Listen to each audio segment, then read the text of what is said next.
நிறைவாழ்வு AG சபை வழங்கும் morning மன்னாவிற்கு உங்களை அன்போடு வரவேற்கிறோம். கர்த்தருடைய பரிசுத்த நாமம் மகிமைப்படுவதாக. இந்த நாளிலே உங்களை சந்திப்பதிலே மிகுந்த சந்தோஷம். எனக்கு அன்பான தேவனுடைய பிள்ளைகளை, இன்றைக்கும் கர்த்தர் நம்மோடு பேசுகிற வார்த்தை உபாகமத்தின் புஸ்தகம் 31 அதிகாரம் 8வது வார்த்தை. கர்த்தர் தாமே உனக்கு முன்பாக போகிறவர், அவர் உன்னோடே இருப்பார். எனக்கு அன்பான தேவனுடைய பிள்ளைகளே, இன்றைக்கு உங்களுடைய காரியங்கள் எல்லாவற்றிலும் யார் முன்பாக போகுவார் என்றால், நம்மை உண்டாக்கினவர், நம்மை சிருஷ்டித்தவர், தாயின் கற்பத்திலே பெயர் சொல்லி அழைத்தவர் நமக்கு முன்பாக போகிறார். ஒருவேளை நீங்க யாரையாவது கூட கூட்டு போறதுக்கு யோசிச்சிருக்கலாம். ஒரு சில காரியத்தை செய்யறதுக்கு நீங்க செஞ்சு கொடுத்தீங்கன்னா ரொம்ப நல்லா இருக்கும்னு நீங்க கேட்டிருக்கலாம். அவங்கெல்லாம் நோ டைம், எனக்கு நேரமே இல்லை, என்னை விட்டு தயவு செய்து நீ வேற யாராவது கூட்டு போன்னு கூட சொல்லியிருக்கலாம். ஆனா இன்னைக்கு கர்த்தர் சொல்றாரு, மகனே மகளே, நீ போகிற இடத்துல நான் உனக்கு முன்பாக போகிறேன், உனக்கு முன்பாக நான் இருக்கிறேன். கர்த்தர் தாமே உனக்கு முன்பாக போகிறவர். பாருங்க, கர்த்தர் நமக்கு முன்னாடி போனா என்ன நடக்கும் அப்படின்னா, தடைகள் எல்லாம் நீங்கி போகும்.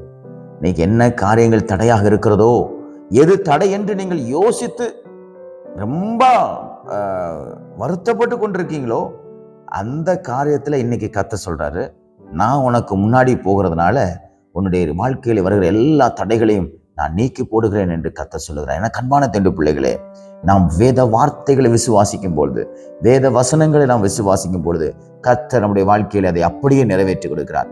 அவர் உங்களுக்கு முன்னே போவாரேயானால் உங்களுடைய சத்துருக்கள் உங்களுக்கு முன்பாக வர முடியாது. காரணம், இவர் சத்துருக்களை மடங்கடிப்பார். உங்களுக்கு எதிராக வரக்கூடிய யுத்தங்களை அவரே செய்து முடிப்பார். அவர் உங்களுக்காக யாவையும் செய்து முடிக்கிற நல்ல கர்த்தர். எனக்கு அன்பான தேவனுடைய பிள்ளைகளே, கர்த்தர் உங்களுக்கு முன்னே போகிறார். உங்க அம்மா உங்க கூட வராம இருக்கலாம், உங்க கூட பிறந்தவங்க வராம இருக்கலாம், அல்லது உங்க பங்காளிங்க, உங்க சொந்தக்காரங்க யாரும் வராம இருக்கலாம் உங்க கூட. ஆனா கர்த்தர் உங்க கூட இன்னைக்கு வருவார். இன்னைக்கு கர்த்தர் உங்களோடு கூட வருகிறபடினாலே அவர் சொல்லுகிறார், நான் உன்னை விட்டு விலக மாட்டேன் என்று கர்த்தர் சொல்லுகிறார். அவர் கர்த்தர் தாமே உனக்கு முன்னே போகிறவர். அவர் அடுத்து சொல்லப்பட்டிருக்க அந்த வார்த்தை, ஆமென், அவர் உன்னோடே கூட இருப்பார். நீங்க யார் உங்க கூட இருப்பாங்களோ இல்லையோ, எது உங்க கூட இருக்குமோ இல்லையோ, கர்த்தர் உங்க கூட இருப்பார். ஏனென்றால் உங்களுக்கு உதவி செய்யும்படியாக, உங்களுக்கு நன்மை செய்யும்படியாக, உங்களுக்கு அற்புதங்களை செய்யும்படியாக வானத்தையும் பூமி உண்டாக்கின கர்த்தர் அவர் உங்க கூட இருப்பார்.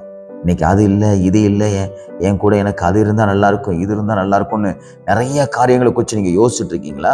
கர்த்தர் சொல்றாரு, எது இருக்குதோ இல்லையோ, வானத்தையும் பூமி உண்டாக்கின நான் உன்னோடே கூட இருக்கிறேன், நான் உன்னோடே கூட இருக்கிறேன்.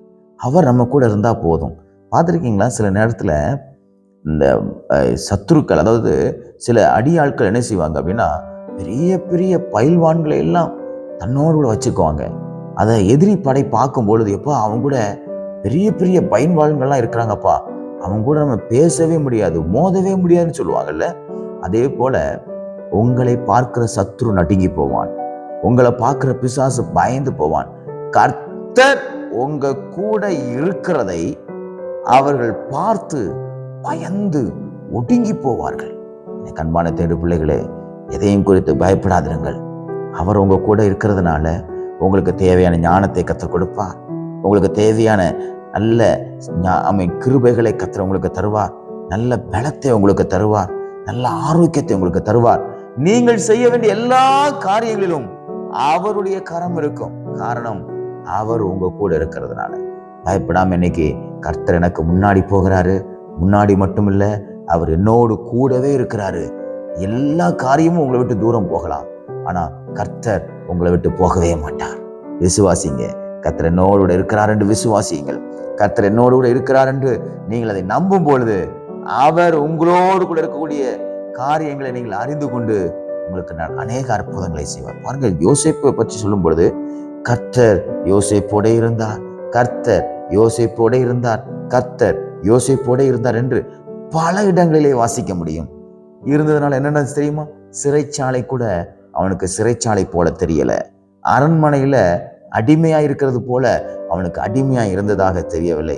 குழியில தூக்கி போடும் பொழுது கூட அவனுக்கு அது ஒரு பெரிய பிரச்சனையா தெரியல. காரணம், கர்த்தரும் யோசேப்போட இருந்தார். இன்னைக்கு கர்த்தர் உங்க கூட இருக்கிறதுனால உங்களுக்கு வரக்கூடிய பிரச்சனைகள்லாம் பெருசா தெரியாது. ஏன்னா பிரச்சனைகளை மாற்றி உங்க கூட இருக்கிறார்.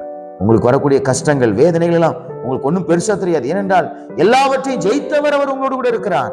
அவர் உங்களுக்கு முன்பாக போகிறார். அவர் உங்க கூட இருக்கிறதுனால கவலைப்படாதீங்க. சந்தோஷம் அன்னைக்கு முழுவதும் கர்த்தரை ஸ்தோத்திரம் பண்ணி, ஆண்டவரே நீர் எனக்கு முன்பாக இருக்கிறேன், என்னோடு கூட இருக்கிறேன் என்று சொல்லி அவன் விசுவாசத்தோட எல்லா காரியங்களையும் நீங்கள் செய்யுங்கள். எல்லா தடைகளையும் கர்த்தர் நீக்கி போட்டு இன்னைக்கு கர்த்தர் உங்களுக்கு அற்புதங்களை செய்வாராக. ஒரு தகப்பன் கூட இருக்கிறது போல, ஒரு தாய் உங்க கூட இருக்கிறது போல கர்த்தர் உங்க கூட இருந்து உங்களை ஆசீர்வதித்து உங்களை வழி நடத்துவாராக. God bless you.